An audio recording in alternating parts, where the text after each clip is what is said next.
Los gallinazos sin plumas. A las 6 de la mañana la ciudad se levanta de puntillas y comienza a dar sus primeros pasos.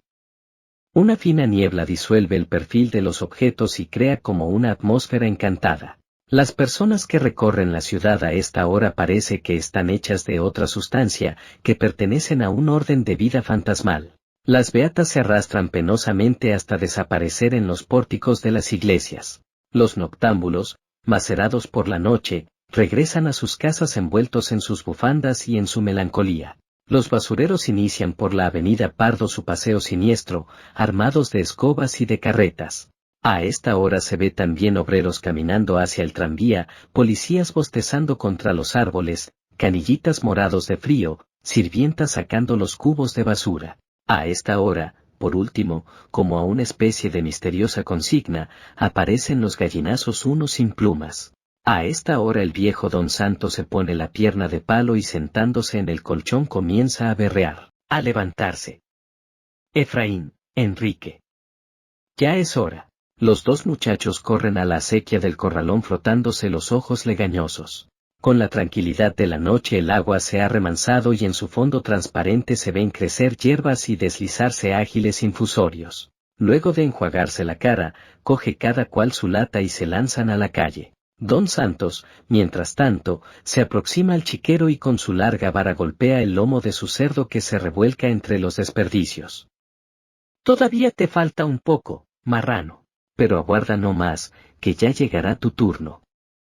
Efraín y Enrique se demoran en el camino, trepándose a los árboles para arrancar moras o recogiendo piedras, de aquellas filudas que cortan el aire y hieren por la espalda. Siendo aún la hora celeste llegan a su dominio, una larga calle ornada de casas elegantes que desemboca en el malecón. Ellos no son los únicos.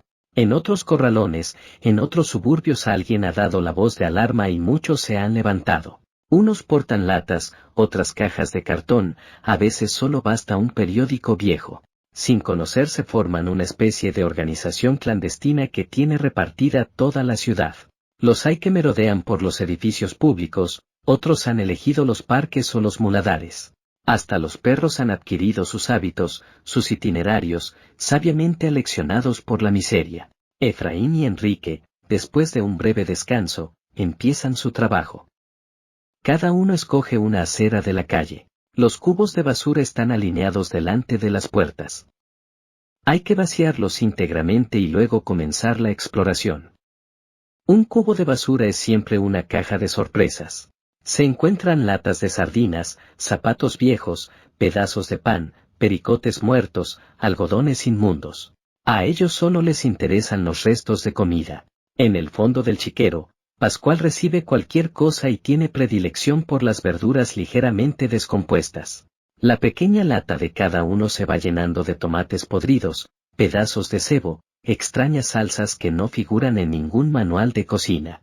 No es raro, sin embargo, hacer un hallazgo valioso. Un día Efraín encontró unos tirantes con los que fabricó una honda. Otra vez una pera casi buena que devoró en el acto. Enrique, en cambio, tiene suerte para las cajitas de remedios, los pomos brillantes, las escobillas de dientes usadas y otras cosas semejantes que colecciona con avidez.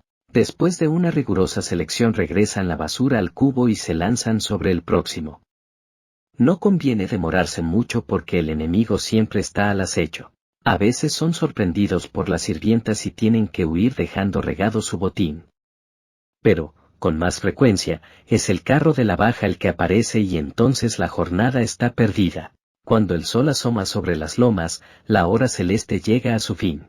La niebla se ha disuelto, las beatas están sumidas en éxtasis, los noctámbulos duermen, los canillitas han repartido los diarios, los obreros trepan a los andamios. La luz desvanece el mundo mágico del alba. Los gallinazos sin plumas han regresado a su nido. Don Santos los esperaba con el café preparado. A ver, ¿qué cosa me han traído? Husmeaba entre las latas y si la provisión estaba buena hacía siempre el mismo comentario: Pascual tendrá banquete hoy día. Pero la mayoría de las veces estallaba: idiotas. ¿Qué han hecho hoy día? Se han puesto a jugar cegueramente. Pascual se morirá de hambre.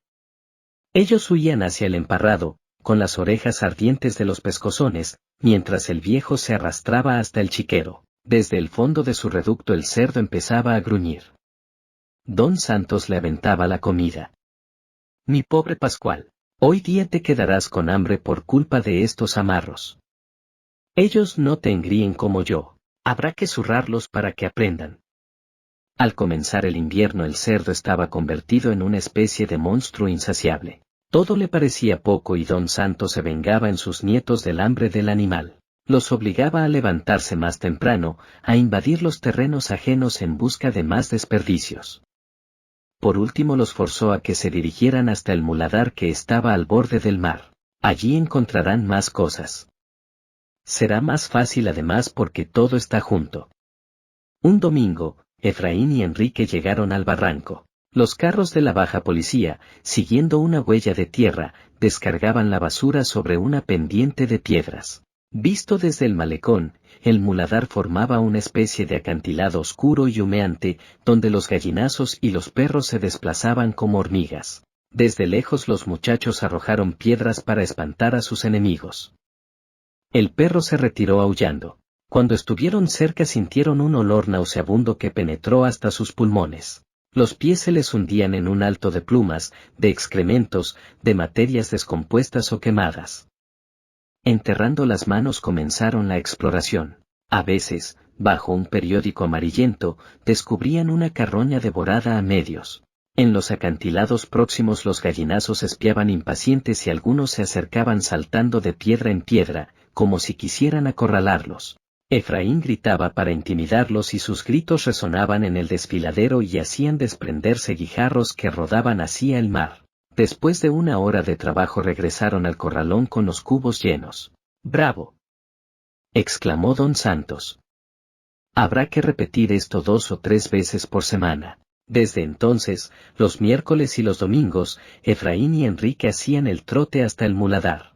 Pronto formaron parte de la extraña fauna de esos lugares y los gallinazos, acostumbrados a su presencia, laboraban a su lado, graznando, aleteando, escarbando con sus picos amarillos, como ayudándoles a descubrir la pista de la preciosa suciedad. Fue al regresar de una de esas excursiones que Efraín sintió un dolor en la planta del pie. Un vidrio le había causado una pequeña herida. Al día siguiente tenía el pie hinchado, no obstante lo cual prosiguió su trabajo. Cuando regresaron no podía casi caminar, pero don Santos no se percató de ello, pues tenía visita. Acompañado de un hombre gordo que tenía las manos manchadas de sangre, observaba el chiquero. Dentro de 20 o 30 días vendré por acá, decía el hombre. Para esa fecha creo que podrá estar a punto. Cuando partió, don Santos echaba fuego por los ojos. A trabajar. A trabajar. De ahora en adelante habrá que aumentar la ración de Pascual. El negocio anda sobre rieles. A la mañana siguiente, sin embargo, cuando don Santos despertó a sus nietos, Efraín no se pudo levantar. Tiene una herida en el pie, explicó Enrique. Ayer se cortó con un vidrio. Don Santos examinó el pie de su nieto. La infección había comenzado. Esas son patrañas. Que se lave el pie en la acequia y que se envuelva con un trapo, pero si le duele.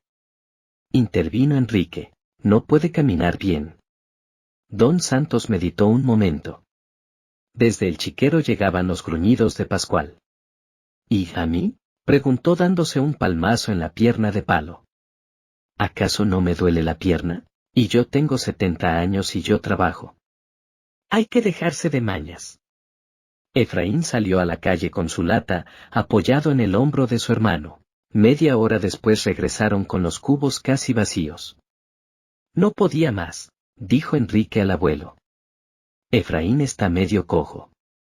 Don Santos observó a sus 2 nietos como si meditara una sentencia. Bien, bien, dijo rascándose la barba rala y cogiendo a Efraín del pescuezo lo arreó hacia el cuarto. Los enfermos a la cama.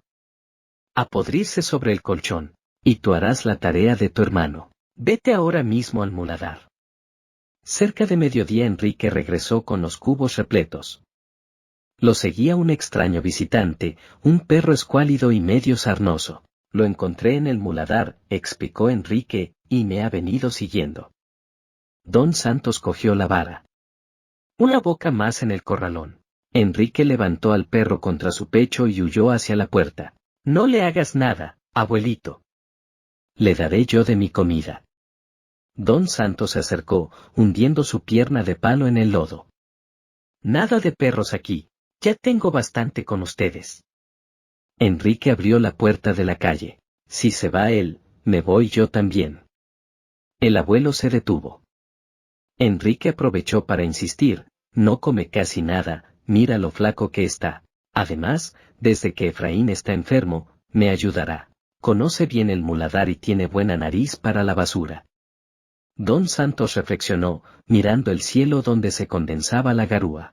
Sin decir nada, soltó la vara, cogió los cubos y se fue rengueando hasta el chiquero. Enrique sonrió de alegría y con su amigo aferrado al corazón corrió donde su hermano. Pascual, Pascual. Pascualito, cantaba el abuelo. Tú te llamarás Pedro, dijo Enrique acariciando la cabeza de su perro e ingresó donde Efraín. Su alegría se esfumó, Efraín inundado de sudor se revolcaba de dolor sobre el colchón.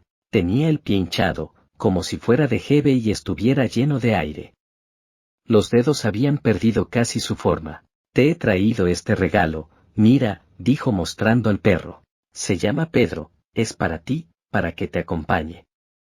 Cuando yo me vaya al muladar te lo dejaré y los dos jugarán todo el día. Le enseñarás a que te traiga piedras en la boca. ¿Y el abuelo? Preguntó Efraín extendiendo su mano hacia el animal. El abuelo no dice nada, suspiró Enrique. Ambos miraron hacia la puerta. La garúa había empezado a caer. La voz del abuelo llegaba, Pascual, Pascual, Pascualito. Esa misma noche salió luna llena. Ambos nietos se inquietaron, porque en esta época el abuelo se ponía intratable. Desde el atardecer lo vieron rondando por el corralón, hablando solo, dando de varillazos al emparrado. Por momentos se aproximaba al cuarto, echaba una mirada a su interior y al ver a sus nietos silenciosos, lanzaba un salivazo cargado de rencor. Pedro le tenía miedo y cada vez que lo veía se acurrucaba y quedaba inmóvil como una piedra. Mugre, nada más que mugre, repitió toda la noche el abuelo, mirando la luna. A la mañana siguiente Enrique amaneció resfriado. El viejo, que lo sintió estornudar en la madrugada, no dijo nada. En el fondo, sin embargo, presentía una catástrofe. Si Enrique enfermaba, ¿quién se ocuparía de Pascual? La voracidad del cerdo crecía con su gordura. Gruñía por las tardes con el hocico enterrado en el fango. Del corralón de Nemesio, que vivía a una cuadra, se habían venido a quejar. Al segundo día sucedió lo inevitable, Enrique no se pudo levantar. Había tosido toda la noche y la mañana lo sorprendió temblando, quemado por la fiebre. ¿Tú también? Preguntó el abuelo. Enrique señaló su pecho, que roncaba. El abuelo salió furioso del cuarto. 5 minutos después regresó. Está muy mal engañarme de esta manera. Plañía. Abusan de mí porque no puedo caminar. Saben bien que soy viejo, que soy cojo. De otra manera los mandaría al diablo y me ocuparía yo solo de Pascual. Efraín se despertó quejándose y Enrique comenzó a toser. Pero no importa, yo me encargaré de él. Ustedes son basura, nada más que basura. Unos pobres gallinazos sin plumas. Ya verán cómo les saco ventaja. El abuelo está fuerte todavía. Pero eso sí, hoy día no habrá comida para ustedes. No habrá comida hasta que no puedan levantarse y trabajar. A través del umbral lo vieron levantar las latas en vilo y volcarse en la calle. Media hora después regresó aplastado.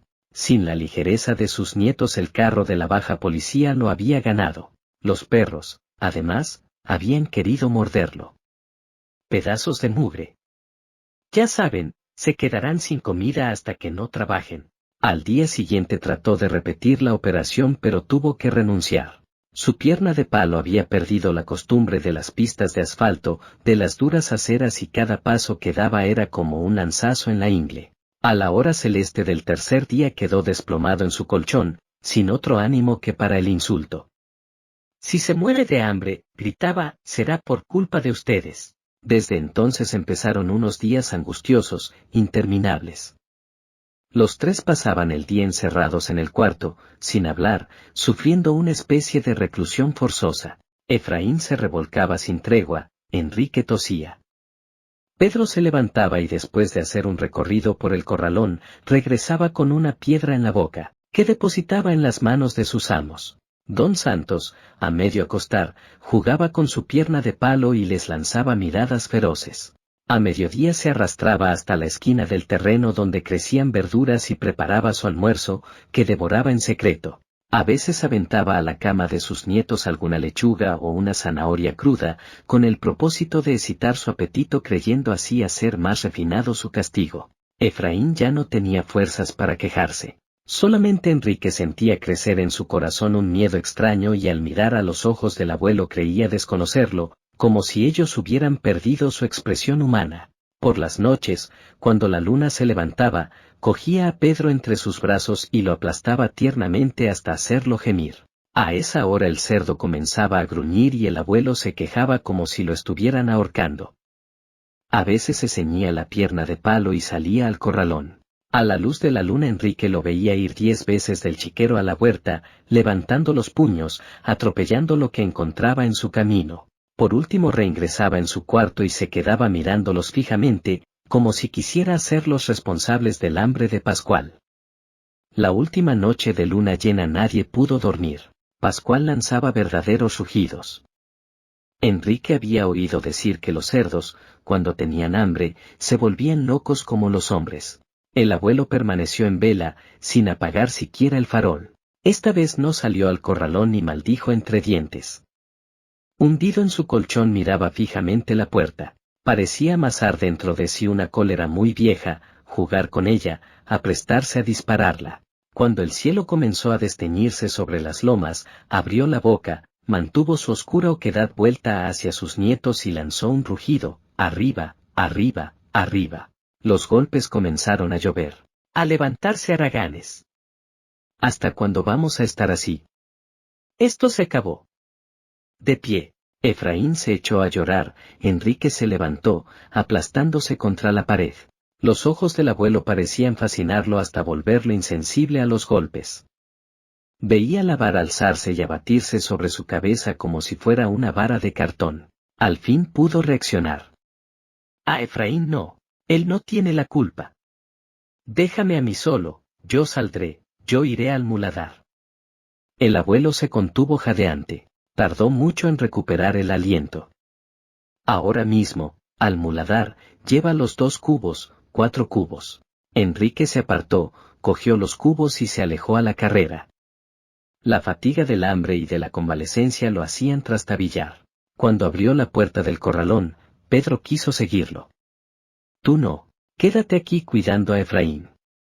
Y se lanzó a la calle respirando a pleno pulmón el aire de la mañana. En el camino comió hierbas, estuvo a punto de mascar la tierra. Todo lo veía a través de una niebla mágica. La debilidad lo hacía ligero, etéreo, volaba casi como un pájaro. En el muladar se sintió un gallinazo más entre los gallinazos. Cuando los cubos estuvieron rebosantes emprendió el regreso. Las beatas, los noctámbulos, los canillitas descalzos, todas las secreciones del alba comenzaban a dispersarse por la ciudad. Enrique, devuelto a su mundo, caminaba feliz entre ellos, en su mundo de perros y fantasmas, tocado por la hora celeste. Al entrar al corralón sintió un aire opresor, resistente, que lo obligó a detenerse. Era como si allí, en el dintel, terminara un mundo y comenzara otro fabricado de barro, de rugidos, de absurdas penitencias. Lo sorprendente era, sin embargo, que esta vez reinaba en el corralón una calma cargada de malos presagios, como si toda la violencia estuviera en equilibrio, a punto de desplomarse. El abuelo, parado al borde del chiquero, miraba hacia el fondo. Parecía un árbol creciendo desde su pierna de palo. Enrique hizo ruido pero el abuelo no se movió. Aquí están los cubos. Don Santos le volvió la espalda y quedó inmóvil. Enrique soltó los cubos y corrió intrigado hasta el cuarto. Efraín apenas lo vio, comenzó a gemir: Pedro, Pedro, ¿qué pasa? Pedro ha mordido al abuelo. El abuelo cogió la vara, después lo sentí aullar. Enrique salió del cuarto. Pedro, ven aquí. ¿Dónde estás, Pedro? Nadie le respondió. El abuelo seguía inmóvil, con la mirada en la pared. Enrique tuvo un mal presentimiento. De un salto se acercó al viejo. ¿Dónde está Pedro? Su mirada descendió al chiquero. Pascual devoraba algo en medio del lodo. Aún quedaban las piernas y el rabo del perro. No, gritó Enrique tapándose los ojos. No, no. Y a través de las lágrimas buscó la mirada del abuelo. Este la rehuyó, girando torpemente sobre su pierna de palo. Enrique comenzó a danzar en torno suyo, prendiéndose de su camisa, gritando, pataleando, tratando de mirar sus ojos, de encontrar una respuesta. ¿Por qué has hecho eso? ¿Por qué? El abuelo no respondía. Por último, impaciente, dio un manotón a su nieto que lo hizo rodar por tierra. Desde allí Enrique observó al viejo que, erguido como un gigante, miraba obstinadamente el festín de Pascual. Estirando la mano encontró la vara que tenía el extremo manchado de sangre. Con ella se levantó de puntillas y se acercó al viejo. «¡Voltea!», gritó. «¡Voltea!». Cuando don Santos se volvió, divisó la vara que cortaba el aire y se estrellaba contra su pómulo. «¡Toma!», chilló Enrique y levantó nuevamente la mano. Pero súbitamente se detuvo, temeroso de lo que estaba haciendo y, lanzando la vara a su alrededor, miró al abuelo casi arrepentido. El viejo, cogiéndose el rostro, retrocedió un paso, su pierna de palo tocó tierra húmeda, resbaló, y dando un alarido se precipitó de espaldas al chiquero. Enrique retrocedió unos pasos. Primero aguzó el oído pero no se escuchaba ningún ruido. Poco a poco se fue aproximando. El abuelo, con la pata de palo quebrada, estaba de espaldas en el fango. Tenía la boca abierta y sus ojos buscaban a Pascual, que se había refugiado en un ángulo y husmeaba sospechosamente el lodo. Enrique se fue retirando, con el mismo sigilo con que se había aproximado. Probablemente el abuelo alcanzó a divisarlo pues mientras corría hacia el cuarto le pareció que lo llamaba por su nombre, con un tono de ternura que él nunca había escuchado. «A mí, Enrique, a mí, pronto», exclamó Enrique, precipitándose sobre su hermano. «Pronto, Efraín. El viejo se ha caído al chiquero. Debemos irnos de acá». «¿A dónde?», preguntó Efraín. «A donde sea, al muladar, donde podamos comer algo, donde los gallinazos». «No me puedo parar». Enrique cogió a su hermano con ambas manos y lo estrechó contra su pecho. Abrazados hasta formar una sola persona cruzaron lentamente el corralón. Cuando abrieron el portón de la calle se dieron cuenta que la hora celeste había terminado y que la ciudad, despierta y viva, abría ante ellos su gigantesca mandíbula. Desde el chiquero llegaba el rumor de una batalla. Fin.